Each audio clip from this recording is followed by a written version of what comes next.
¡Hey! ¡Has vuelto! Bienvenida, bienvenido una vez más a la Torre del Santuario. Yo soy Alan y me declaro fan de las series de Marvel.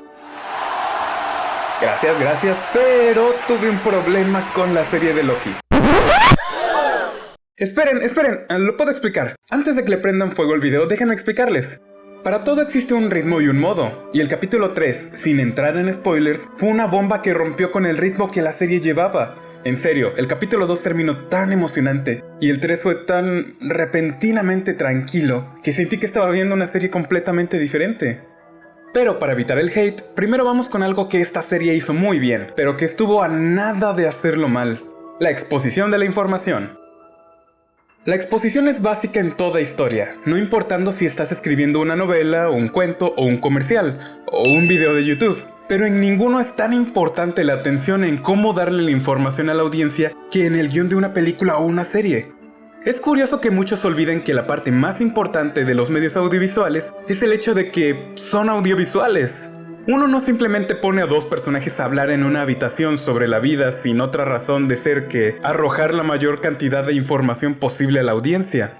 Por supuesto, todo el contenido en esa palabrería es necesario para la total comprensión de la historia, pero también hay formas de hacerlo.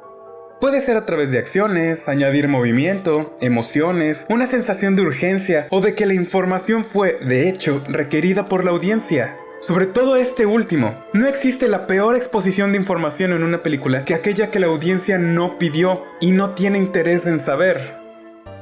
Con esto en mente, llamo al estrado a dos series cuyo primer episodio fue una gran exposición de información. Dos series que quizás salieron en años diferentes y tienen temáticas diferentes, pero el crimen de sobrecargar de información una escena es igual aquí, en China, en Asgard y en la guerra por el Santo Grial. Yo acuso a Loki y a Fate Zero. Y así comenzamos.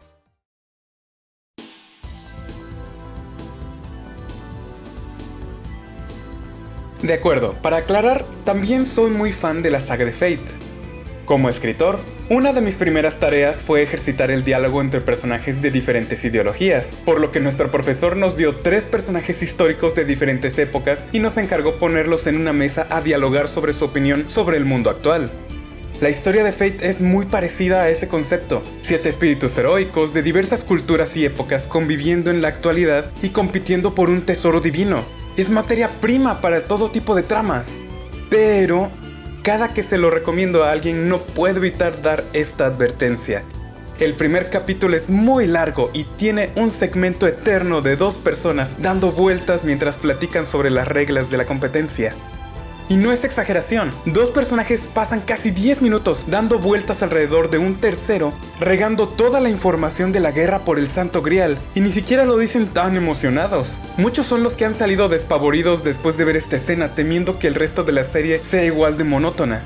Aquí es donde entra la primera regla que diferencia esta serie con la de Loki al momento de dar la información. Y no te preocupes, trataré de mantenerte lejos de los spoilers. Regla 1. Muestra, no hables.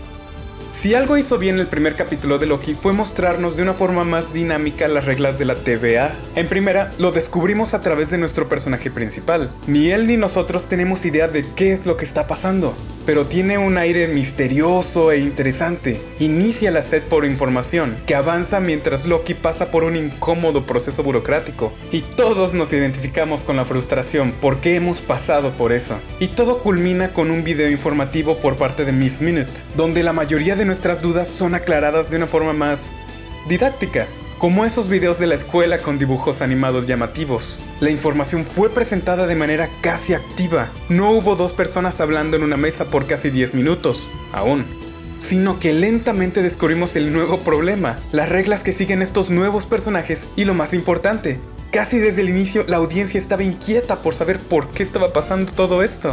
El muestra, no hables, me gusta ponerlo con el ejemplo de la entrada de Harry Potter al mundo mágico, más exactamente al Callejón Diagón. ¿Te imaginas que en lugar de que Harry descubriera con sus propios ojos el callejón, con sus tiendas de túnicas, de escobas, de mascotas fantásticas, de comida única y de varitas mágicas, hubiéramos tenido una escena como...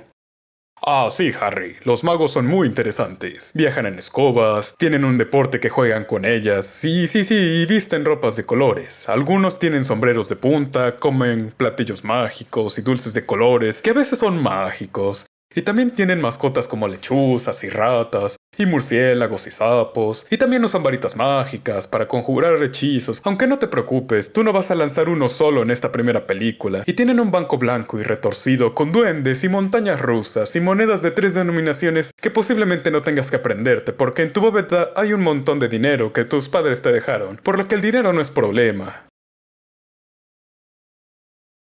¿En qué momento se habrían aburrido de eso? Yo me perdí luego de la cosa de los sapos. ¿Ves a lo que voy? Muchas películas cometen el error de creer que el simple hecho de decirle las cosas en su cara a la audiencia bastará para mantenerlos interesados. Pero no pago casi 100 por un boleto de entrada para que un fulano me lea lo que venía en el guión. Yo pagué por ver acciones, no por escuchar la exposición de un fulano. Y hablando de eso. Regla 2. Más emoción en las palabras. Ahora, en otra escena de la serie de Loki, él y el agente Mobius se la pasan poco más de 10 minutos hablando frente a frente en una mesa, donde el segundo trata de analizar psicológicamente al primero.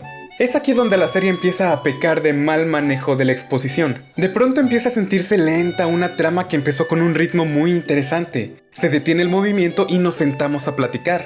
Sin embargo, entra en efecto otra cosa, las emociones. En ese momento, el interés de la gente y el afloro de las emociones del dios de las mentiras devuelve nuestra atención a donde debe. Entonces vemos que lo que están diciendo es importante y tiene un impacto en los personajes principales. ¿Cuál es el interés de Mobius en la psique de Loki? ¿Qué impacto tendrá eso en el personaje? Claro que ayuda que sea un personaje que ya llevamos tiempo conociendo, pero lo importante aquí es que, si a los personajes y a la trama le interesa lo que un personaje tiene que decir, hasta la escena más quieta se vuelve interesante y da la ilusión de que algo de verdad está pasando.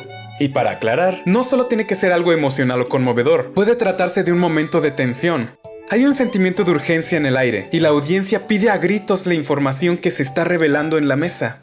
Para esto, vamos a la afamada escena del interrogatorio en El Caballero de la Noche. Batman y el Guasón, o el Joker, como quieran decirle, pasan un rato hablando sobre la sociedad, sobre filosofía del bien y el mal, y hasta eso aguantamos, porque son personajes interesantes. Pero la escena despega de verdad cuando descubrimos que hay alguien en peligro mortal, alguien que le importa al protagonista y otra persona que le importa a la sociedad, y en donde el tiempo es esencial para poder rescatarlos. Entonces, la relevancia de la información sube a tal nivel que hasta la audiencia quiere escuchar lo que se tiene que decir. Recuerda que, si a los personajes les importa algo en la historia, a la audiencia también le importará, y escuchará atentamente cualquier tsunami de información que necesites verter sobre ellos sin aburrirse o dejar la historia sin terminar, porque toda su capacidad de atención se acabó en una sola escena. Ahora, viene una regla que en realidad no tiene nada que ver con ninguna de las dos series.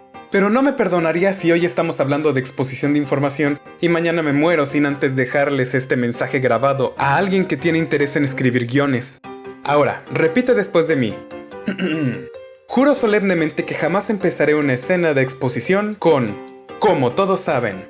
Porque si ya todos lo saben, ¿para qué decirlo? Como escritor, no. Como aficionado al cine y a las historias, no saben lo irritante que es escuchar que una escena empieza con As everyone knows. As you know. As you all know. As you may know. As you may know. As you know, I conducted a raid on the Great Library. Es de flojera y un fallo en tu curso 1 de guionismo. La intención de todas las escenas de exposición es mostrar información útil a la audiencia de la forma más natural posible. Pero dime, ¿qué tiene de natural decirle a un personaje algo que se supone que ya sabe? Algunos dirán que es para hacer énfasis en la importancia de la información. Claro, en la vida real puede funcionar, pero sigue siendo un error, casi una falacia. No es pecado mortal, pero se podría decir que tendría de pecado lo que es robarse un chicle de la tienda. Es un error tan elemental que muchos siguen cometiendo y que pocos tratan de corregirlo o reconocerlo. Y le doy esta importancia porque no solo es en las películas. Cometer este error en un libro, en un cuento, en un comercial o en cualquier medio que pretenda exponer información nueva a su audiencia demuestra la misma falta de capacidad para planificar un diálogo entre dos o más personajes. Por favor, a ti que quieres dedicarte a hacer guiones, novelas, cuentos, por favor, sé más profesional. Corta con el vicio del "como todos saben". Créeme, muchos críticos te lo van a agradecer. Para terminar, algo que normalmente no hago. Una recomendación. Deberías ver Fate Zero. Sí, hoy expuse uno de los puntos flacos del inicio de la serie, pero lo cierto es que este solo error ha hecho que muchos se pierdan de una historia muy interesante, con filosofías contrarias que de verdad te hacen dudar de tus propias convicciones, con personajes entrañables y con acción de sobra para mantenerte pegado al asiento. Solo te pido que le tengas paciencia a la escena en cuestión. Además, te hará falta, porque más pronto que tarde seguirá este juicio, y para la próxima vez le tocará a la serie de Loki responder por un error que cometió, en donde la serie de Fate logró superarla. Este juicio no ha terminado. Ahora te toca a ti. Dime en los comentarios si recuerdas alguna película o serie que cometiera alguno de estos errores. ¿Alguno ha hecho que dejes de ver alguna de ellas? Dime también si te gustaría que tocara algún tema sobre creación de personajes, tramas, o si te gustaría que analizáramos alguno otro en específico. No olvides darle like y suscribirte, no te puedes perder la siguiente parte. También comparte este video con tu rival guionista, la competencia sana es mejor para todos, y eso me ayudaría muchísimo. Mientras tanto, esto ha sido todo por hoy. Yo soy Alan desde la Torre del Santuario y doy la lección por terminada.